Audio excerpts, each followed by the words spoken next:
Shall we get into those steps? Some of those steps. Yeah. What, like, have you got some practical tips or steps? I don't. Let's not call them steps. You do steps. Okay. I do. I do Advice. intelligent rambling. Okay.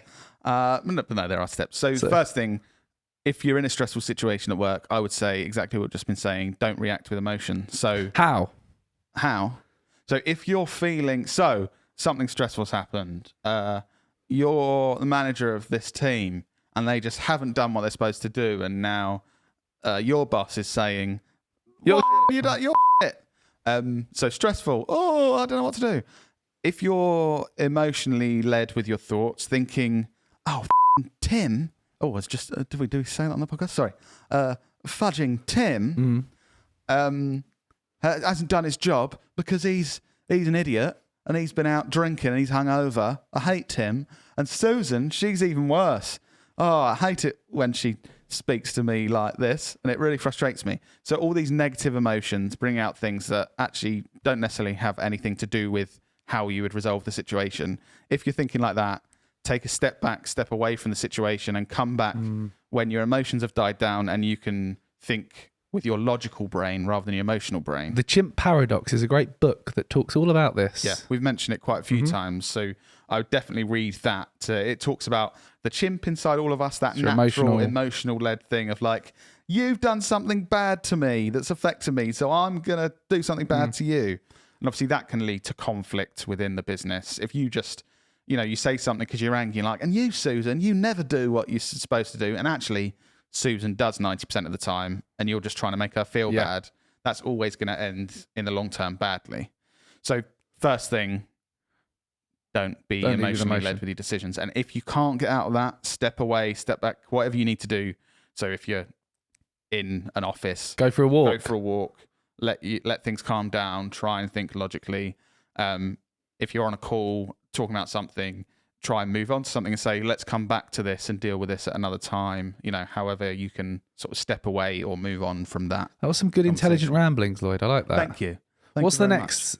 So next thing is prioritize. So if you're in a stressful situation, it's normally that I need to achieve something and I'm worried that it's not possible, or it's going to be too challenging, or something's gone wrong and I can't do this. And taking that step back, taking the emotion away, thinking logically, once you're in that logical kind of mindset, then you need to have a plan. So you can't just think, oh, well, this is too challenging, or, oh, Susan won't do this. You've got to think, how can I get closer to the point I need to be? So, and literally write down steps. And even if you think this is too much, it doesn't matter. Write down the steps. There might be 76 steps that need to be taken to get to where you need to get to. But until you map out those steps, you've got no chance of getting out of the stressful situation. There'd be steps you need to take almost immediately. So it might be, a client's on the phone, they're not happy with this. And you've got out the stage of thinking Tim and Susan are rubbish and they haven't done their job.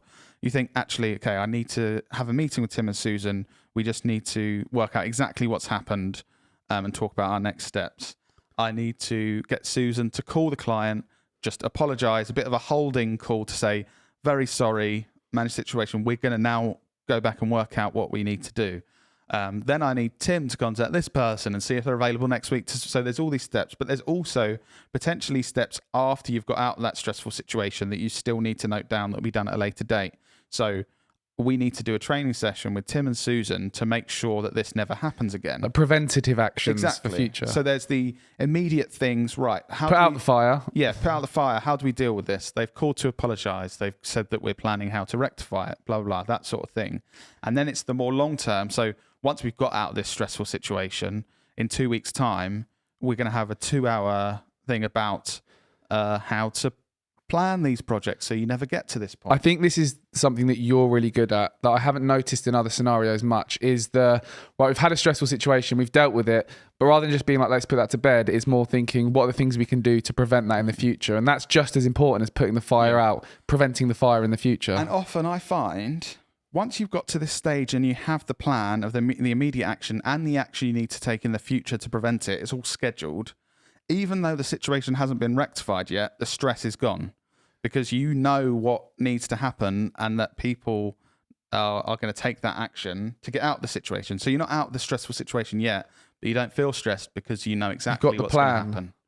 Because the stress comes from not knowing how, the worry of what if that doesn't work out? What are we going to do?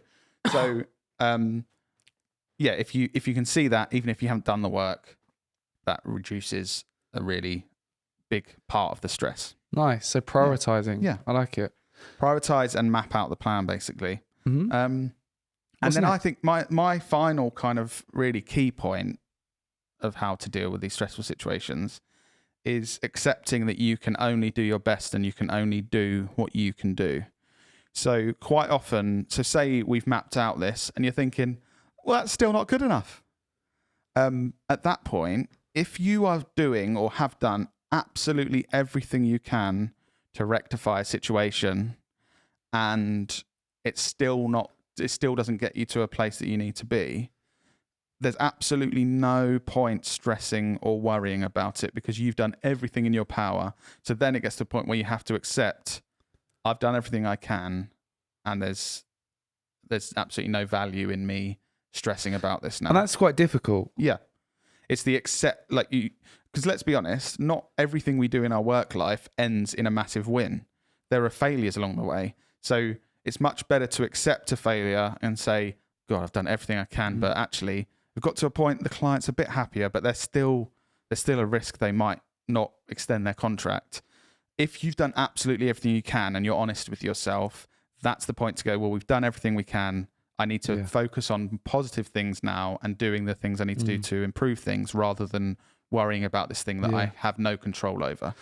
I think one of the most valuable points out of all those steps that I'm getting from that is the having a plan to get out of the stress and to prevent it in the future, and that can take the stress away. Because even though you're still in that situation, having that plan, like I've never thought of it like that, because I think sometimes I am like, if it's not solved, I'm still stressed, whereas it can not be solved, but if you've got a plan to solve it, then some things take months to solve.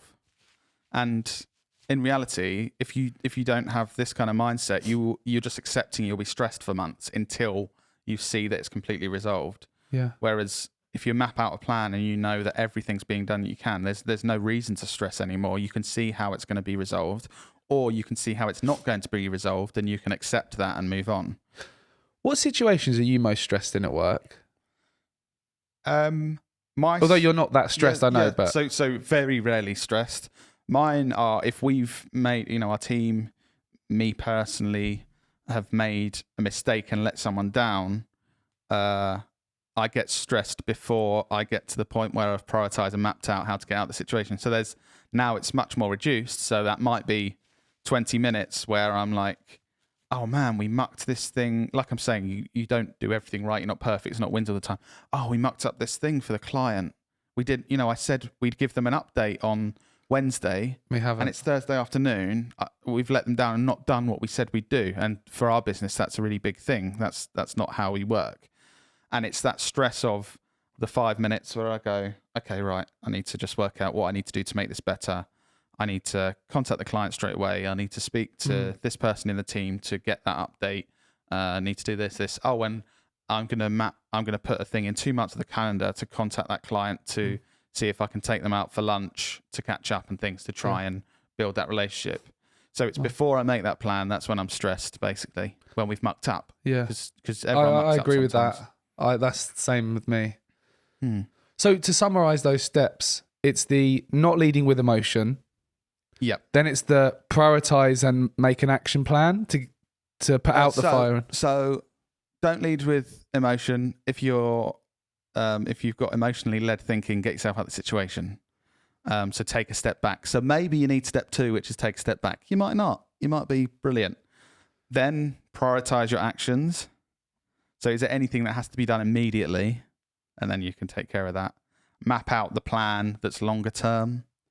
And then accept that you can only do what you can do. And there's no point worrying or stressing about stuff you have no control over. Really useful steps. You will be happy and not stressed.